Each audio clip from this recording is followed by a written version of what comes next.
A'udzubillahi minasyaitonirrajim. Bismillahirrahmanirrahim. Alhamdulillah. Wassalatu wassalamu ala sayyidina wa habibina Muhammadir Rasulillah wa ala alihi wa itratihi wa ashabihi wa man wala.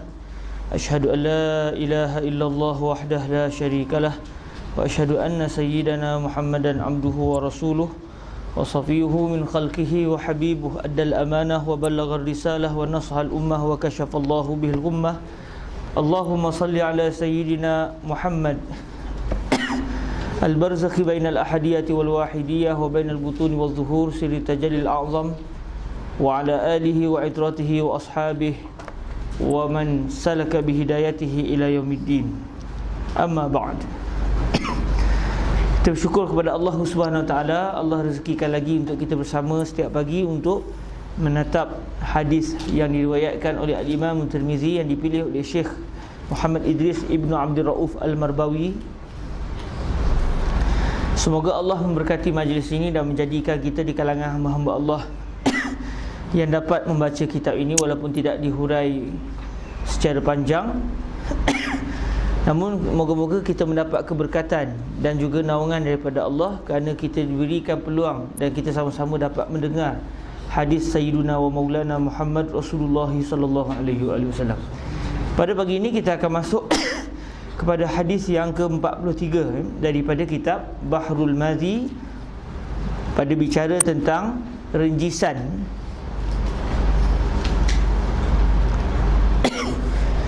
Hadis yang ke-43. Bismillah. Wassalatu wassalamu ala sayyidina Nabi wa ala alihi wa itratihi wa ashabihi wa man wala bi isnadina al-muttasil ila syaikhina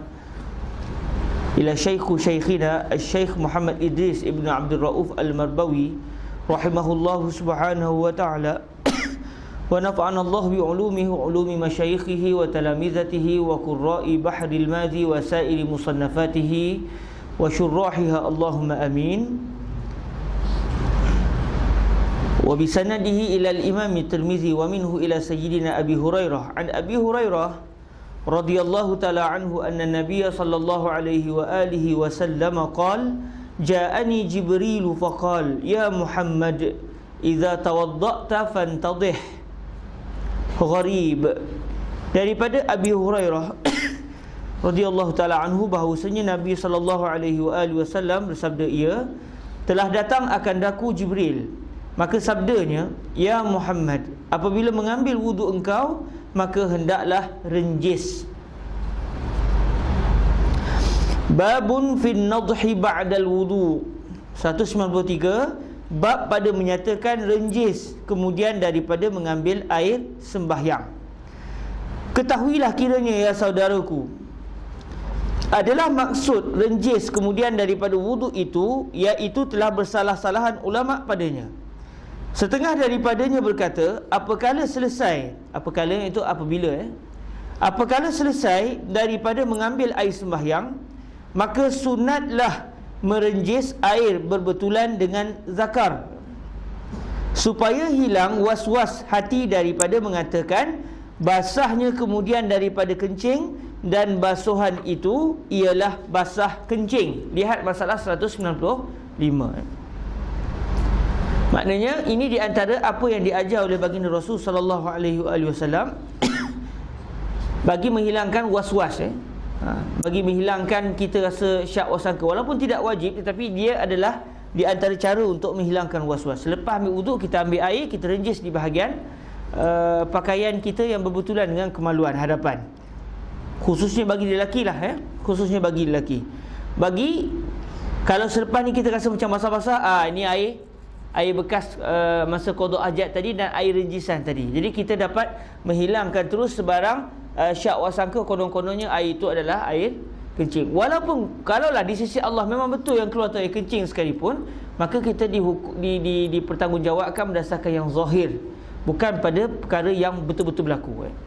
Nahnu nahkum bizawahir wallah yatawallas sarair. Kita berhukum sekadar zahir. Maksudnya zahirnya yang yakin tadi tak ada najis, tak ada najis langsung. Kemudian kita ambil air, kita renjis, pasti memang air itu adalah air yang mutlak. Kemudian kita timbul syak, entah kencing pun, rasa macam kencing tadi. Bagi orang yang kencing tak lawas selalunya, dalam keadaan dia syak, Kalau memang dia tu penyakit kencing tak lawas, tak boleh, dia ada cara dia tak boleh cara begini, dia dianggap sebagai daimul hadas. Memang dia berpenyakit begitu, maka dia ada cara yang lain. Ni bagi orang yang tak ada penyakit tu tapi dia jadikan timbul was-was, maka cara mengelakkan adalah kita basahkan. Mungkin kita jarang buat ni, jadi orang kata, apa ni? Tapi tuan-tuan yang dirahmati Allah, kita kena buat sekali sekurang-kurangnya, supaya segala apa yang diperintahkan oleh baginda Rasul dari segi sunatnya telah kita lakukan, supaya kita dianggap sebagai orang yang pernah melakukan perintah baginda Rasul yang bersifat sunat. Jadi kita buat sekali, bukan lama pun tu kering lah, lepas tu selesai lah. Maka telah datang hadisnya seperti akan datang ini. 194, masalah renjis air kemudian daripada wuduk dan hadisnya. Kata Abu Isa At-Tirmizi di dalam sahihnya, Sunan At-Tirmizi ini dia bukan kitab sahih sebenarnya, tetapi dia adalah kitab yang menghimpunkan hadis sahih, hasan dan juga dhaif. Sebab tu kebanyakan para ulama tak panggil Sahih Tirmizi, panggil Sunan At-Tirmizi ataupun Al-Jami' At-Tirmizi. Cuma disebut kalimah sahih itu secara majaznya begitu, sebab ada juga hadis sahih dalam Sunan At-Tirmizi. Kata Abu Isa At-Tirmizi di dalam sahihnya, an Abi Hurairah radhiyallahu anhu anna Nabiy sallallahu alaihi wa alihi wasallam qala ja'ani Jibril faqala ya Muhammad idza tawadda'ta fantadhih. Diriwayatkan daripada Abi Hurairah radhiyallahu taala anhu bahwasanya Nabi sallallahu alaihi wa alihi wasallam bersabda, ia telah datang Jibril pada aku menyampaikan hukum Tuhan yang Rahman. Kalau kita perasan, kalimah menyampaikan hukum Tuhan yang Rahman itu bukan daripada hadis. Sebaliknya adalah huraian Fadilatul Syekh Muhammad Idris Al-Marbawi ketika beliau menterjemahkan hadis. Beliau menterjemahkan sambil menghurai. Telah datang Jibril pada aku menyampaikan hukum Tuhan yang Rahman. Maka katanya, ya Muhammad, apabila mengambil wusuk, tertinggal satu titik tu, wudu, bukan wusuk, wudu. Moga-moga yang betul ada titik di situ. Apabila mengambil wudu engkau, maka hendaklah engkau renjis akan kain atau sirwal. Dalam bahasa Arab sebut sirwal, dalam bahasa Melayu seluar atau serual. Betul tak? Kalau kita buka kamus Dewan, kita akan lihat serual bermaksud seluar. Diambil berkalimah bahasa Arab sirwal. Jadi kalau baca Melayunya serual, serual, seluar, sirwal, itu sama makna mereka. Cuma sirwal dalam bahasa Arab. Maka hendaklah engkau renjis akan kain atau serual yang dipakai itu pada tempat yang membetuli zakar, supaya menghilangkan was-was hati daripada mengatakan air kencing. Takut nanti kita kata, ini air kencing ni, terasa macam basah, ni sah-sah air kencing. Jadi mengelakkan perkara itu, kita renjis. Bila berenjis, pasti kawasan itu sudah direnjisi oleh air yang suci. Bila bertembung antara syak dan juga yakin, dipegang yakin, ditolak syak. Al-yakin la yuzalu bisyak. 195, masalah renjis kemudian daripada wuduk dan hukumnya. Kata Ibnul Arabi, kalau Ibnul Arabi ada alif lam pada kalimah Arabi itu, ia adalah merujuk kepada Syekh Ibnul Arabi Al-Maliki, pengarang kitab Ayat Ahkam tu, dan juga pengarang kitab Aridah Al-Ahwazi. Tapi kalau Ibnu Arabi tanpa alif lam, itu merujuk kepada Sidi Muhyiddin Ibnu Arabi, ulama besar dalam ilmu tasawuf. Ibnu Arabi tanpa alif lam. Tapi kalau Ibnul Arabi adalah orang lain yang merupakan pengarang kitab Aridah Al-Ahwazi. Kata Ibnul Arabi, telah bersalah-salahan ulama pada takwil hadis di dalam masalah 194 itu atas 4 qaul. Tengok hadis satu je, tetapi bagaimana para ulama berbeza pendapat kepada 4 pendapat dalam memahami hadis. Kerana itulah ijtihad para fuqaha bukan kerana mereka tak jumpa hadis atau tak jumpa dalil. Hakikatnya kerana mereka berbeza pendapat di dalam memahami hadis. Yang pertamanya, maksudnya, itu maksud hadis yang kita baru baca tadi, apabila mengambil wuduk seseorang, maka hendaklah tuang air atas anggota wuduk itu akan sebagai tuang, dan jangan meringkas anas, la'ala sawab, atas, satu lagi titik tertinggal, dan jangan meringkas atas sapu sahaja. Maka bahawasanya tiada memadai padanya melainkan basuh dengan ketiadaan melampau. Maka bahawasanya tiada memadai padanya melainkan basuh dengan ketiadaan melampau, melampaui, maafkan saya. Ini pendapat yang pertama. Maknanya masuk renjis ini bukan merujuk renjis pada bahagian yang seluar setentan dengan kemaluan. Sebaliknya masuk merenjis ni adalah basuh sungguh-sungguh anggota, bukannya sekadar sapu ketika berwuduk. Jadi ada ulama faham hadis ini meminta kita supaya jangan semata-mata menyapu anggota wuduk, sebaliknya membasuh anggota wuduk. Melainkan kepala disapu. Ini kefahaman yang pertama. Keduanya, buat melepaskan kencing, istibrak dengan air serta mengurut zakar dan berdehem supaya tos habis kencing. Tos ni macam kita biasa dengar lah, kencing tak tos, kencing tak habis.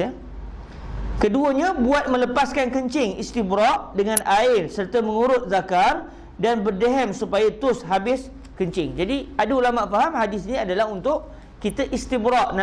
Fantadih tu maksudnya fastabrik, lepaskan, hilangkan segala kencing yang masih ada dalam zakar seseorang, dengan cara berdehem-dehem diri, melurut kemaluan dan sebagainya, supaya segala sisa air kencing yang masih berada dalam kemaluan dapat dikeluarkan. Ada ulama faham gitu, kalimah fantadih tu. Yang ketiganya, ditakwil orang apabila mengambil wuduk, maka hendaklah renjis akan kain yang mengiringi faraj itu dengan air, supaya mengheling. Moga-moga yang betul adalah menghilang, bukan mengheling. Jadi lam tu dulu, hal selepasnya. Maafkan saya, lam tu selepas ya diawalkan sebelum lam. Menghilang, la'alla sawab. Yang ketiganya, ditakwil orang apabila mengambil wuduk, maka hendaklah renjis akan kain yang mengiringi faraj. Maksudnya kain yang setentang dengan faraj, yang mengiringi faraj itu dengan air, supaya menghilang ia akan was-was. Yang ni yang kita bincang mula-mula sekali, kefahaman yang disebut oleh Syekh Idris sebelum ini. Yang keempatnya, ditakwil orang dengan makna istinja dengan air, hal keadaannya isyaratkan himpun antaranya dan antara batu, kerana bahawasanya batu itu mengurangkan dan menipiskan najis, dan air itu membersihkan dia. Maknanya ada ulama faham hadis ni fantadih, maknanya gunakanlah air ketika beristinja, jangan guna batu saja. Okey, ini kefahaman para ulama hasil daripada perbezaan mereka terhadap makna fantadih. Hadis yang ke-44, an Abi Hurairah radhiyallahu taala anhu anna Rasulullah sallallahu alaihi wa alihi wasallam qala: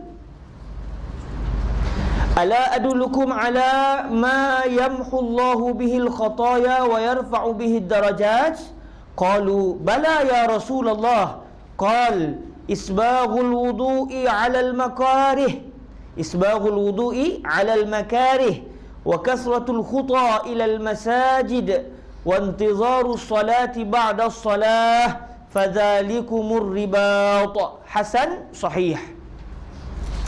Daripada Abi Hurairah radhiyallahu taala anhu bahawasanya Rasulullah sallallahu alaihi wa alihi wasallam katanya, adakah tiada mau aku tunjukkan kamu atas barang yang menghapus Allah dengannya akan dosa dan mengangkatkan dengan dia akan segala darjat? Kata mereka itu, bahkan ya Rasulullah. Sabdanya, menyempurnakan wuduk atas segala kebencian dan banyak langkah ke masjid dan menanti-nanti sembahyang, kemudian daripada sembahyang, maka demikian itu sekalian tambatan diri. Babu ma jaa fi isbaghil wudu. 196, bab yang telah datang ia pada menyempurnakan wuduk. Ketahuilah kiranya ya saudaraku, bermula menyempurnakan wuduk itu, iaitulah menyempurnakan basuhnya dan mendatangkan segala yang bertali mali dengannya. Bertali mali maksud dia yang berkaitan dengan wuduk. Antaranya perkara-perkara sunat yang dituntut dilakukan sewaktu kita berwuduk, iaitu apakala mengambil air sembahyang. Apakala maksud dia apabila iaitu apakala mengambil air sembahyang, datangkanlah perkara daripada mula-mula apa yang dibuat, maka ialah membasuh tangan di luar berjana 3 kali. Ini perbuatan sunat. Kemudian berkumur-kumur dan istinsyak sebagaimana yang afdal. Kemudian membasuh muka dengan cukup ingat akan mengambil air sembahyang. Maksud dia ketika membasuh muka dia berniat. Sebab kalau dia basuh muka dia tak niat, maka tak salah wuduknya. Dia kena ulang balik. Dan rata kena air di anggotanya, dan cukup gosok dan mencelah-celahi jari, dan menyempurna 3 kali basuh dan sapu, dan membasuh lebih daripada semqadan. Dan Allah sawab sempadan, bukan qaf tu la Allah sawab urufah bukan qaf. Dan membasuh lebih daripada sempadan anggotanya, maka dinamakan isbagh, artinya menyempurnakan. Adapun orang yang tiada isbagh wuduknya, iaitu tiba-tiba langsung membasuh muka, tiadalah ia membasuh tangan dan berkumur-kumur dan lainnya, dan apabila membasuh muka dan anggota wuduknya, terkadang dibasuhnya 2 kali tangan kanan dan sekali basuh di tangan kiri, dan lainnya daripada barang yang tiada mengelokkan dan menyempurnakannya, maka jadilah wuduknya laksana orang hendak mendirikan rumah, maka tapaknya diada-adakan jua. Maka tapaknya diada-adakan jua. Maksudnya tapak tu dia buat dah, tapak rumah, tidaklah dibersihkan dia dan diberi elok dan jernih rupa. Jernih Syekh Idris dalam kitab Bahrul Mazid ada huruf ta marbutah. La ala sawab tak adalah huruf ta tu. Jernih jernih rupa. Jadi orang yang berwuduk tidak sempurna, umpama kata Syekh Idris, orang yang buat rumah, nampaklah rumah tu tapi sengit-bengit rumah tu rumah lah juga tapi rumah yang tidak indah. 197 masalah menyempurnakan wuduk dan hadisnya. Di dalam masalah ini telah didatangkan oleh Tirmizi hadis isbaghul wudu, betapa besar darjatnya. Kata Abu Isa At-Tirmizi, an Abi Hurairah radhiyallahu anhu anna Rasulullah sallallahu alaihi wa alihi wasallam qala, ala adullukum ala ma yamhu Allahu bihil khataya wa yarfa'u bihid darajat.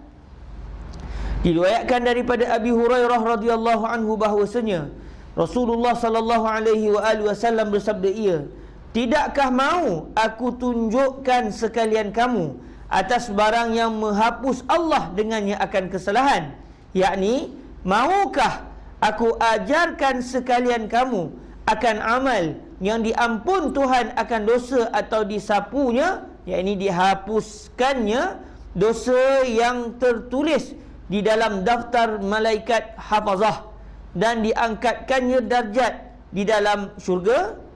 Ini satu amalan, dosa kena padam dalam buku catatan, kemudian di syurga nanti akan diangkat darjatnya, semakin tinggi kedudukannya di dalam syurga Allah Subhanahu Wa Taala.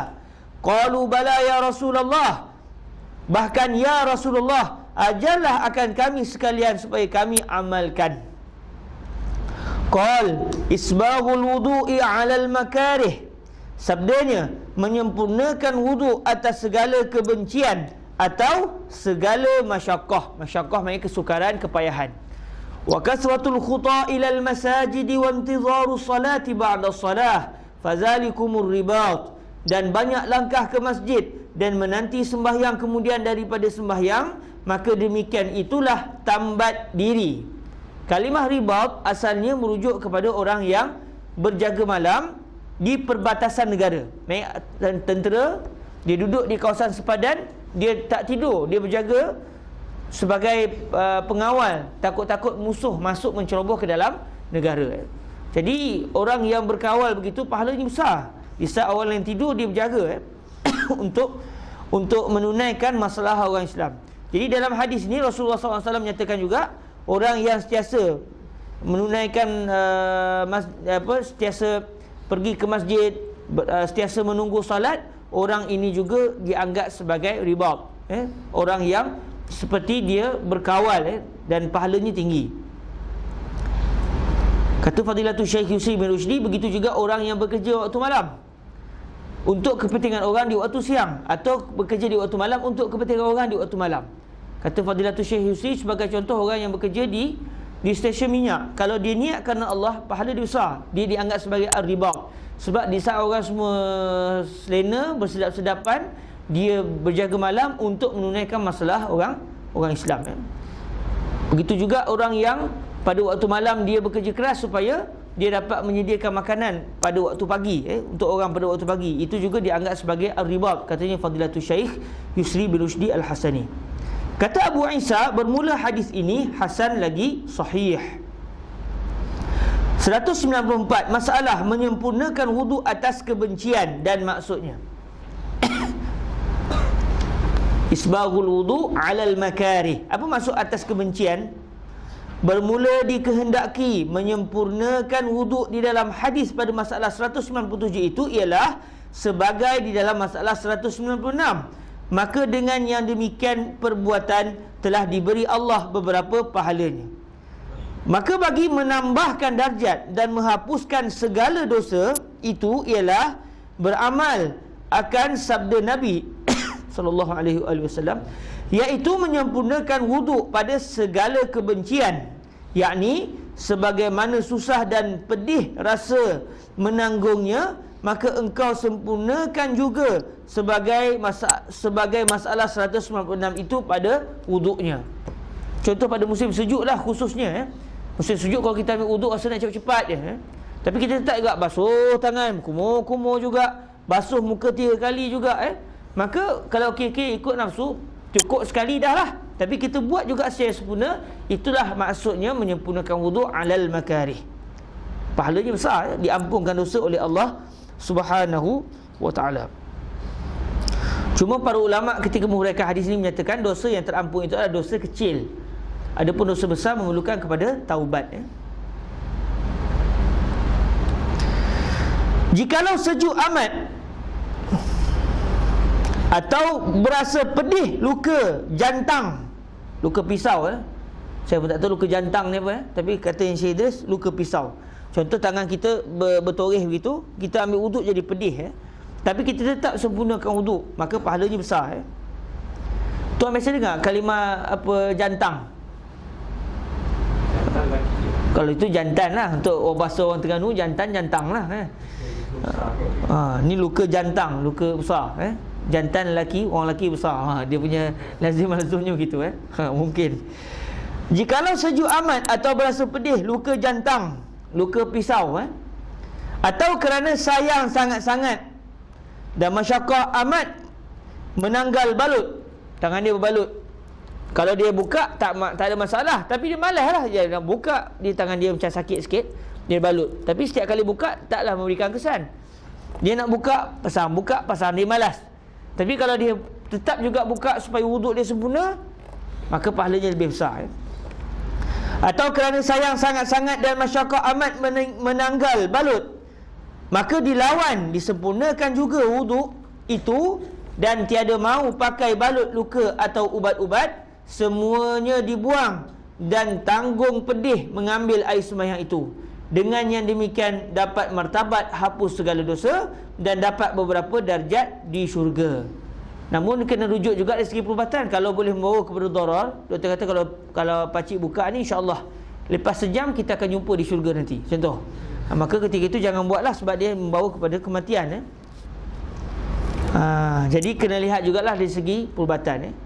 Kalau doktor kata tak ada masalah, contohlah pakcik jadi letih sikit lah, kata tak apalah, ambil wuduk biar sempurna. Okey, itu tak apa. 199, masalah langkah banyak ke masjid, besar pahalanya. Adalah dengan sambungan hadis. Di dalam masalah 197 itu dapat tahulah kita bahawasanya orang yang banyak datang ke masjid itu besar pahalanya kepadanya. Sabdanya sallallahu alaihi wasallam, wa kasratul khuta ilal masajid, dan banyak langkah ke masjid. Yakni orang yang jauh duduknya dari masjid dan selalu datangnya, maka ialah orang yang dihapus Allah Ta'ala dosanya, atau dipadamkan segala dosa yang diperbuatnya dari dalam daftar malaikat, atau diampun semua dosanya dan dapat beberapa darjat syurga. Dan di sini kita dapat inilah, sebagai talibul Azhari Syarif, tak patut sangat kalau kita tidak menjadi orang yang selalu ke masjid. Ada setengah orang dia kata tak apalah, Allah Ta'ala jadikan semua tempat ni sebagai masjid. Masjidut taqwa, wa taqwa hahuna, kata hahuna, di rumah aku ni lah masjid taqwa ni. Semayang kat rumah je. Jadi macam orang perempuan datang haid pula tak pergi masjid. Jadi jangan jadi begitu, supaya kita ni tidak jadi orang yang tidak mengamalkan apa yang kita pelajari. Walaupun dari segi hukumnya, mana ulama khilaf pergi sembahyang jemaah ni, ada yang kata fardu, ada yang kata fardu kifayah, ada yang kata sunat kifayah. Tapi seeloknya bagi talibul Azhari Syarif, kita jadikan orang segala apa yang disebut oleh baginda Rasul tu menjadi pakaian harian kita.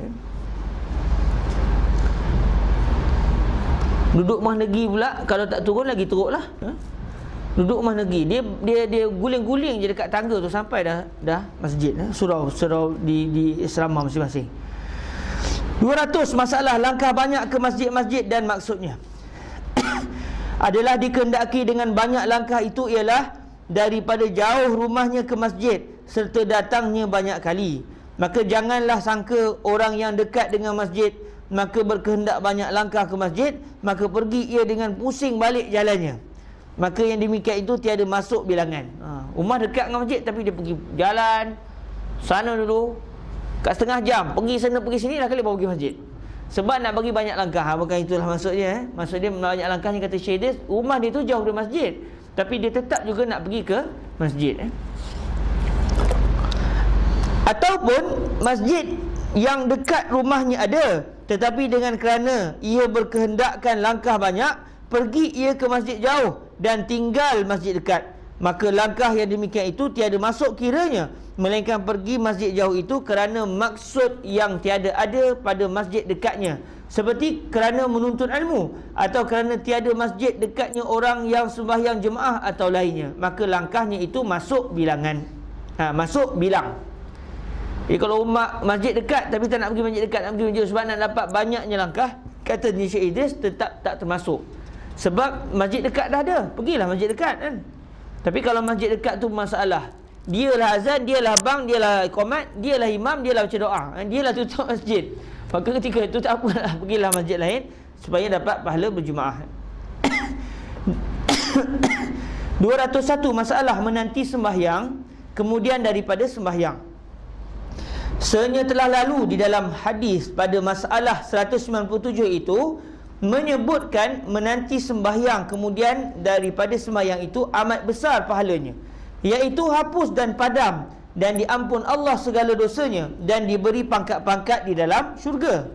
Maka menanti sembahyang itu iaitu duduk menanti sembahyang jemaah di dalam masjid daripada satu waktu kepada satu waktu. Maksudnya dia i'tikaf di dalam masjid.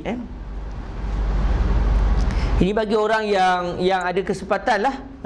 Seperti kita kan, pergi masjid ada kelas lepas asar, kita pergi lepas zuhur, tunggu sampai asar. Lepas asar ada kelas kat Masjid Azhar contoh, lepas tu lepas maghrib ada juga, kita tunggu je. Kita niat i'tikaf tu dapat pahala sebab kita dianggap sebagai orang yang menunggu jamaah. Jadi kalau kita ada kerja, kita seorang yang bekerja, takkan kita duduk masjid je. Habis tu tak bekerja ke? Duduk masjid je kata dapat pahala begini. Kalau kita ahlu tajrid, tak ada masalah. Tapi kalau kita ahlul asbab, kita hendaklah bekerja. Ahlu tajrid maknanya orang yang dia kalau kerja pun tak jadi. Jual nasi lemak tak laku, jual minyak zaitun jadi minyak dop. Apa lagi? Buat rumah runtuh. Dia buat macam-macam tak menjadi. Buat bisnes lingkup. Tapi rezeki ada. Ya ada je orang bagilah, itulah orang sumbanglah, macam-macam lah, orang ajak pergi kenduri lah.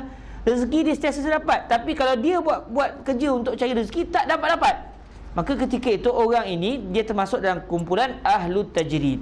Ahlu tajrid maknanya dia dapat rezeki bukan dengan sebab usaha, tapi dia dapat rezeki kerana Allah bagi terus secara laluan yang lain, bukan dengan cara dia bekerja. Bagi ahlu tajrid, maka ketika itu tanggungjawabnya ataupun tugas dia adalah memperbanyakkan ibadah kepada Allah, sebab dia sudah termasuk dalam kumpulan ahlu tajrid. Macam mana kita nak tahu? Tengoklah kita selama ni macam mana. Duit dapat je, buat kerja tak jadi. Ketika itu kita adalah ahlu tajrid. Maka ketika jadi ahlu tajrid, jadilah orang yang berperanan sebagai ahlu tajrid dengan memperbanyakkan ibadah kepada Allah. Dia jadi ahlul ibadah, beribadah kepada Allah dengan cara khusus. Tapi kebanyakan manusia ini adalah ahlul asbab. Dia duduk sorang-sorang ibadah tak dapat duit, dia bekerja dapat duit. Maka ketika itu dia adalah ahlul asbab. Bila dia ahlul asbab, jangan dia tak pergi kerja. Saya nak duduk berzikir kat masjid, rugi tak jadi ahlu tajrid. Mana tahu kok jadi hari ni. Maka ketika itu kalaulah dia adalah ahlul asbab, ibadah dia adalah dengan cara bekerja. Sebab dia bekerja kerana Allah, dia mendapat pahala. Sebab tu kalau kita lihat dalam hadis baginda Rasul sallallahu alaihi wasallam, sebagai contoh, Sayyidina Abu Hurairah di antara ahlu tajrid di kalangan para sahabat. Beliau tak ada ruang, harta tak ada, kerja tak ada, lah kali duduk kat masjid. Siapa yang bagi makan beliau adalah baginda Nabi sallallahu alaihi wasallam. Jadi bila kita tu ahlu tajrid, maka berperananlah seperti ahlu tajrid. Kalau kita adalah ahlu asbab, maka jangan bercita-cita menjadi ahlu tajrid, kerana bukanlah ahlu tajrid itu lagi baik daripada ahlu asbab, dan bukanlah ahlu asbab itu lagi baik daripada ahlu tajrid. Tapi semuanya ada peranan masing-masing. Okey, maka menanti sembahyang itu iaitu duduk menanti sembahyang jamaah di dalam masjid daripada satu waktu kepada satu waktu. Jadi bagi ahlu tajrid dia boleh buat lah ni. Bagi ahlu asbab, time tak kerja lah, time cuti dia boleh buat, dia duduk kat masjid i'tikaf. Maka terupalah pada adatnya. Terupalah pada adatnya iaitu menjadi kebiasaannya. Maksudnya kebiasaannya, sehingga dia ni orang tahu dah, orang dah tahu dah, memang resam dia, memang perangai dia akan sentiasa tinggal duduk di masjid menanti solat berjemaah. Maka terupalah pada adatnya daripada asar menanti jemaah maghrib, dan daripada maghrib menanti jemaah isyak. Kemudian daripada itu pulang tidur. Kalau daripada isyak pun tunggu sampai ke subuh, itu dahsyat lagi lah. Itu tak balik rumah langsung maknanya. Baliklah juga kan, isyak kita baliklah. Maka datang terupa pula menanti semayang cara ibadah, iaitu 3 tadi dan pada subuh, dan tiada ada nanti antara isyak dan subuh. Inilah makna sabda Nabi, wa intizaru salati ba'da salati fazalikumur ribat, dan menanti sembahyang kemudian daripada sembahyang, maka demikian itu semua tambatan diri dan nafsu serta taat, yakni menambatkan diri kepada taat. 202 masalah bergantung hati dengan sembahyang. Ya saudaraku, adalah hadis di dalam masalah 201 itu yahtamil maksudnya berkemungkinan, yahtamil dalam bahasa Arab.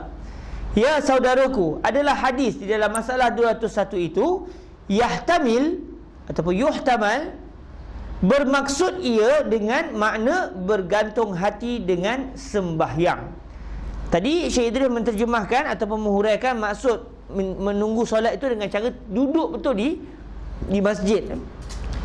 Sekarang ada kalangan para ulama memahami maksud menunggu waktu di antara waktu tu dia balik rumah juga sebenarnya, tapi hatinya sentiasa terikat, lagi nak pergi sembahyang, sentiasa hatinya mahu menunaikan solat dari waktu ke waktu, walaupun dia balik ke rumah selepas selesai solat, tapi hatinya tergantung, seakan-akan tertinggal di masjid.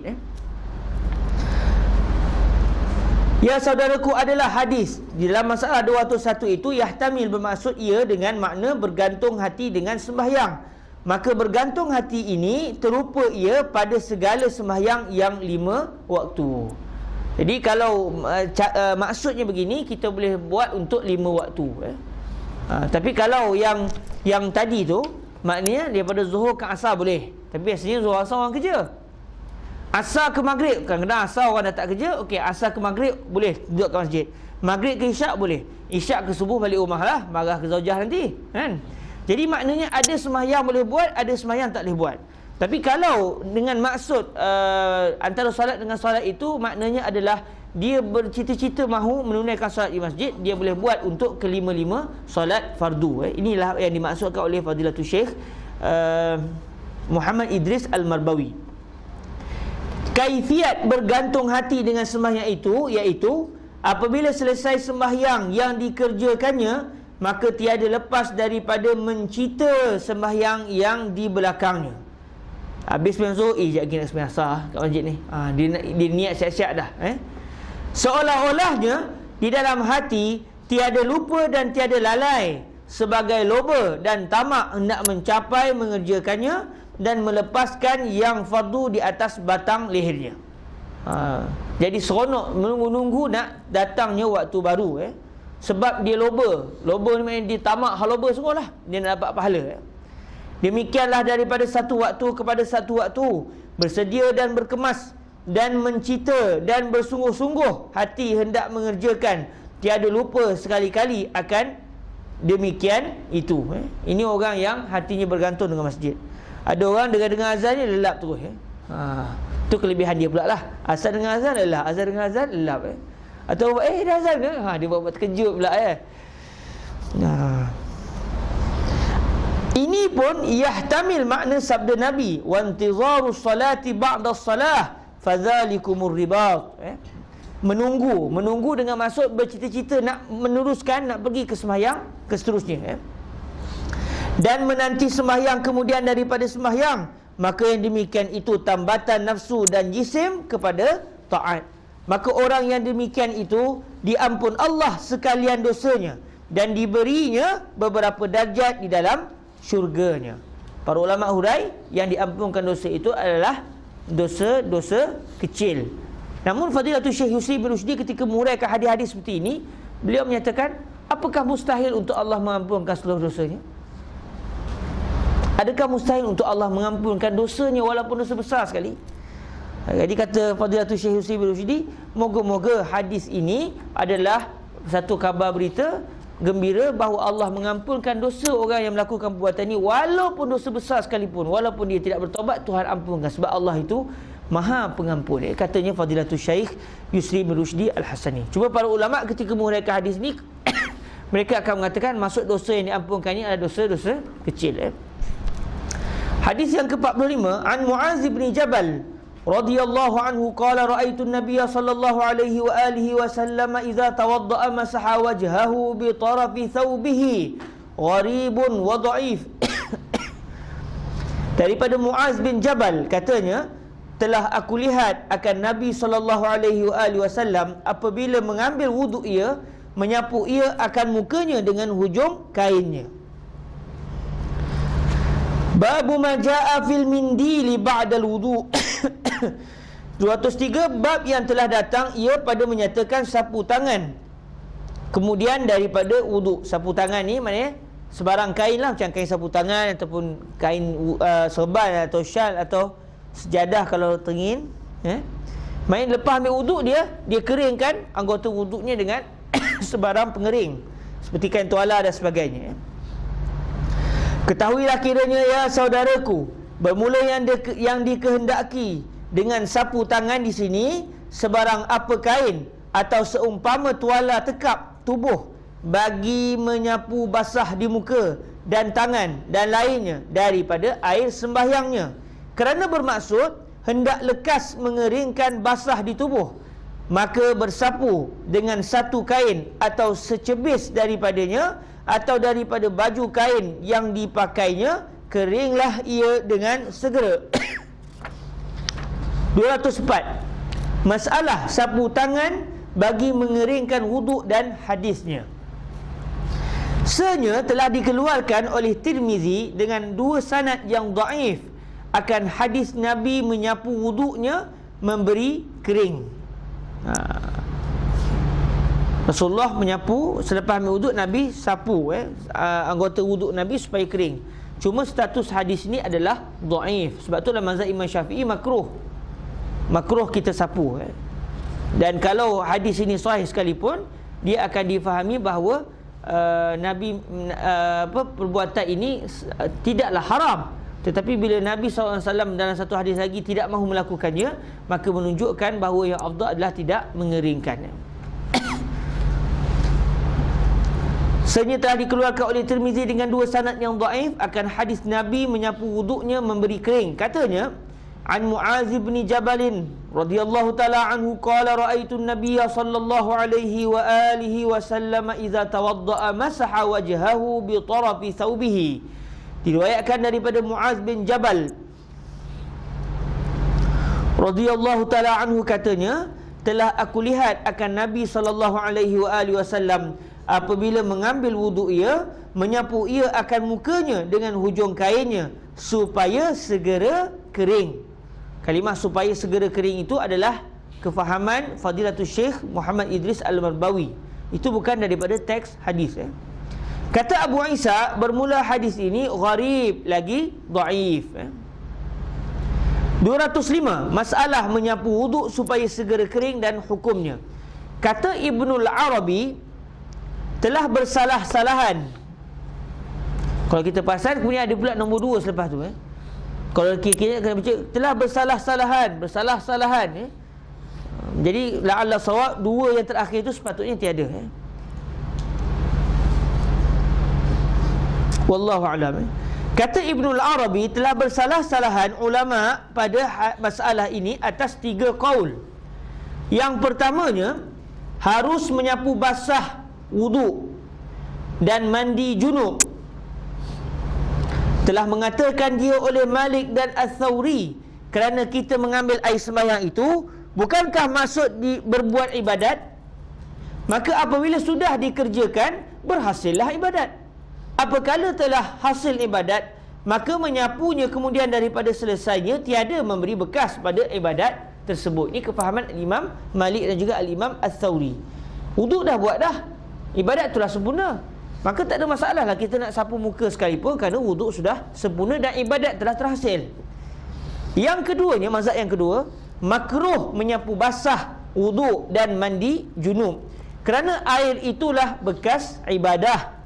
Maka bekas ibadah itu tak boleh disapu supaya jadi saksi atau nur di akhirat kelak.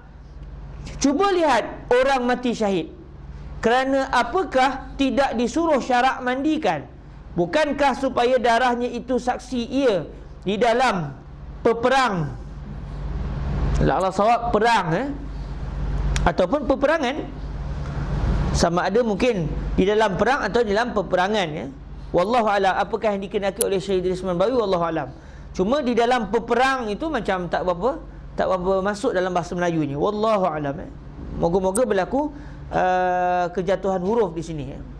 Sama ada huruf pa tu yang mula-mula tu patutnya tiada, jadi perang saja, ataupun ada nun di hujung yang tidak didatangkan. Wallahu alam. Bukankah supaya darahnya itu saksi ia di dalam perang? Begitu juga air wuduk itu jangan dikeringkan, supaya ia akan menyaksikan mengambil wuduk di dunia.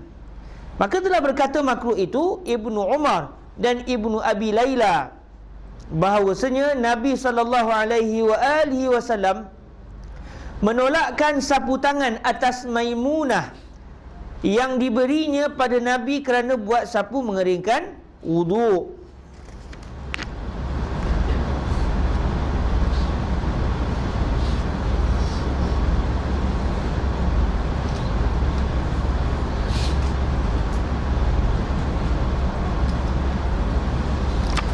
Okey, hadis Sayyidatuna Maimunah ni ada dalam kitab-kitab sahih.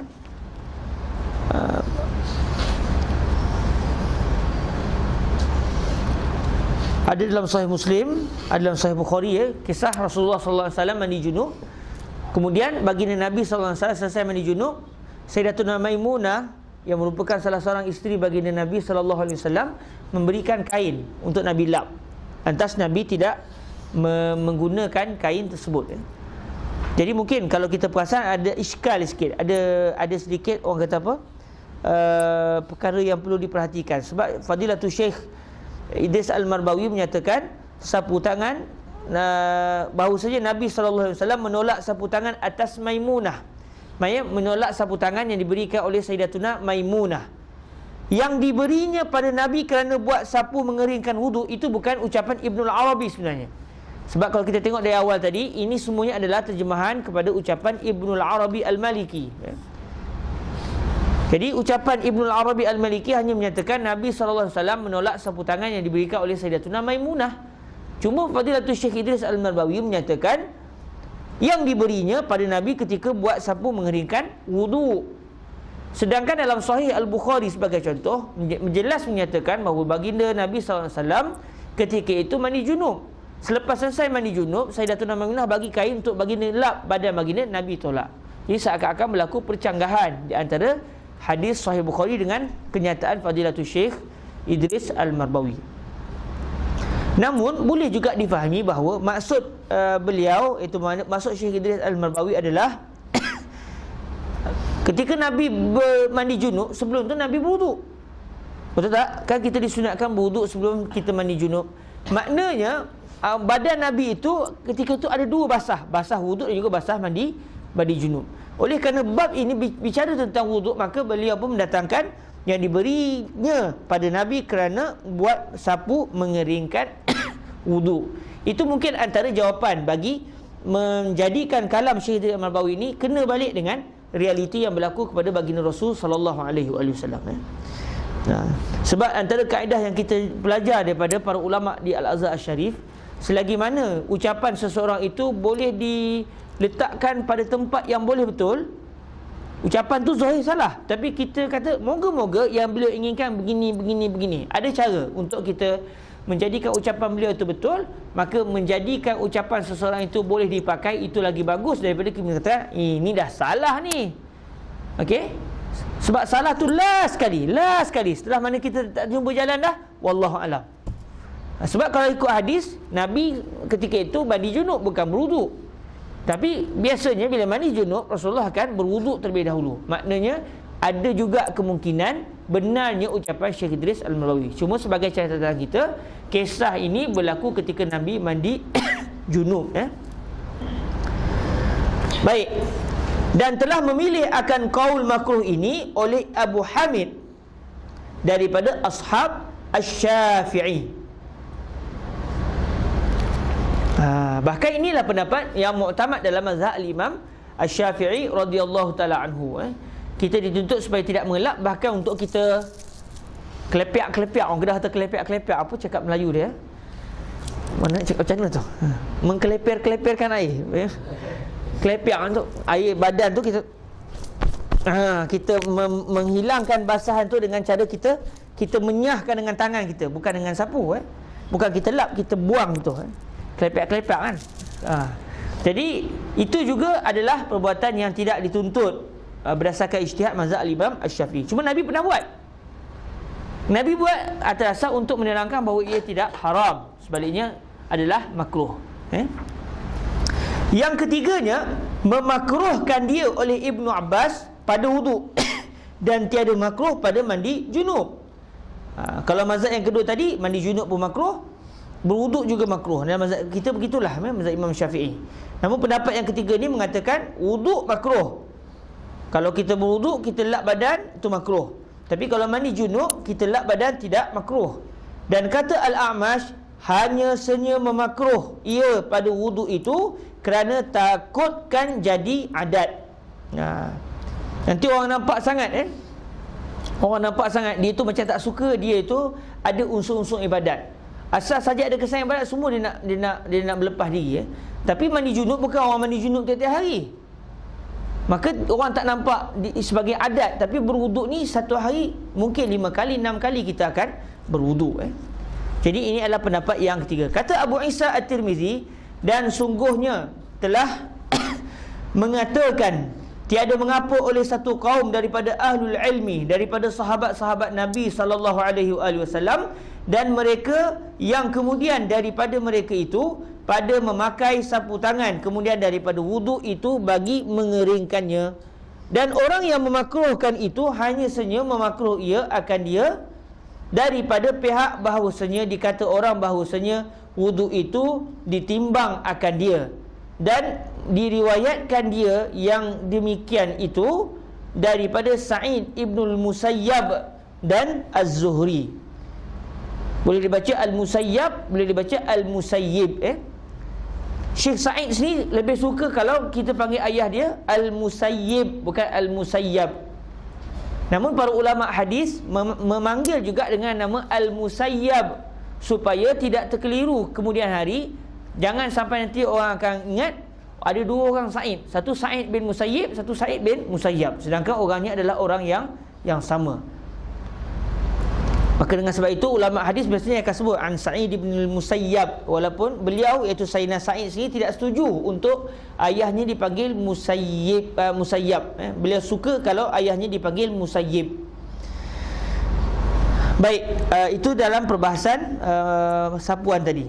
206 masalah kanan dan kiri dan hadisnya. Tuan-tuan yang dirahmati Allah SWT, perasan tak? Tiba-tiba kenapa pasal kanan kiri ni? Perasan tak? Kenapa tiba-tiba kanan kiri? Sedangkan pembicara kita tentang isu mengeringkan air, ya. Jadi kalau kita lihat para hadirin dirahmati Allah SWT, dalam dalamnya kitab Arid Al-Ahwazi, sebenarnya masalah 206 ni berada pada satu bab yang namanya babu ma yustahabbu minat tayammun fit tuhur. Bab yang membincangkan tentang disunatkan untuk kita berkanan-kanan ketika kita bersuci, ya. Jadi sebenarnya ini adalah satu bab yang lain, ya. Dia satu bab yang lain dan dia sudah bukan lagi berada pada bab bicara tentang mengelap air selepas berwuduk.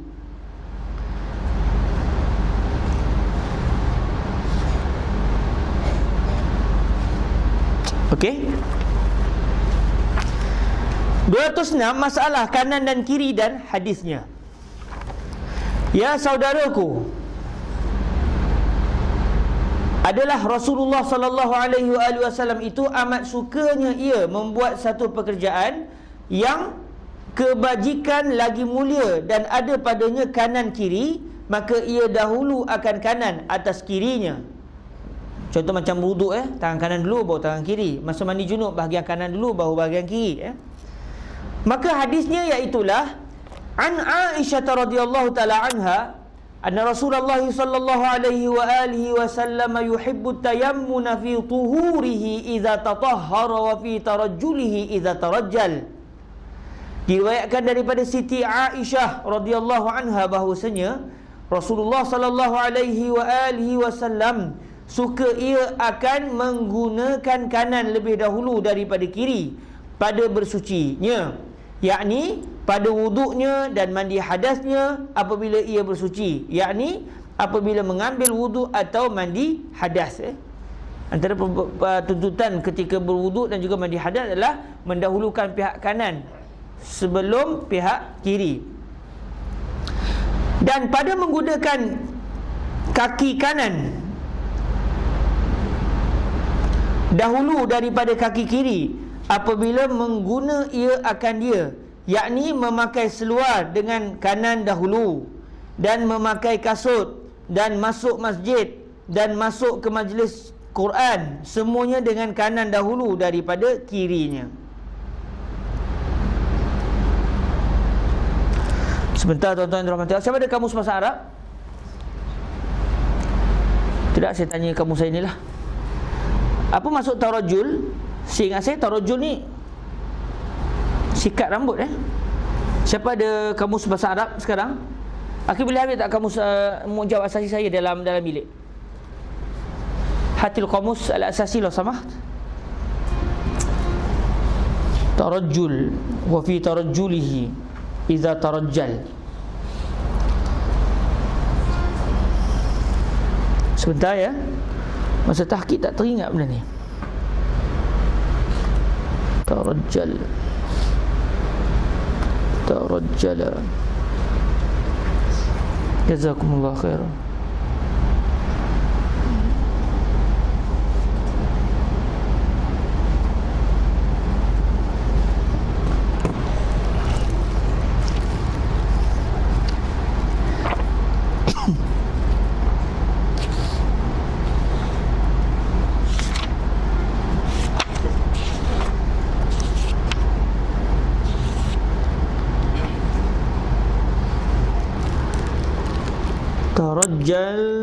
Tarajjal ar-rajul al-musafir masya ala rijlaihi. Tarajjal ar-rakib nazala ala dabbatihi. Tarajjalatil mar'ah tashabbahat birrajul. Satu pun tak kena. Tarajjalash irtajala, tarajjal. Di sini tarajjala masya ala rijlai, tarajjala ar-raqib tadi.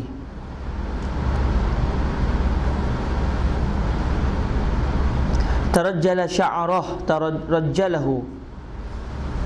Maknanya kalimah tarajjal ni ada dua makna. Sama ada maksudnya berjalan.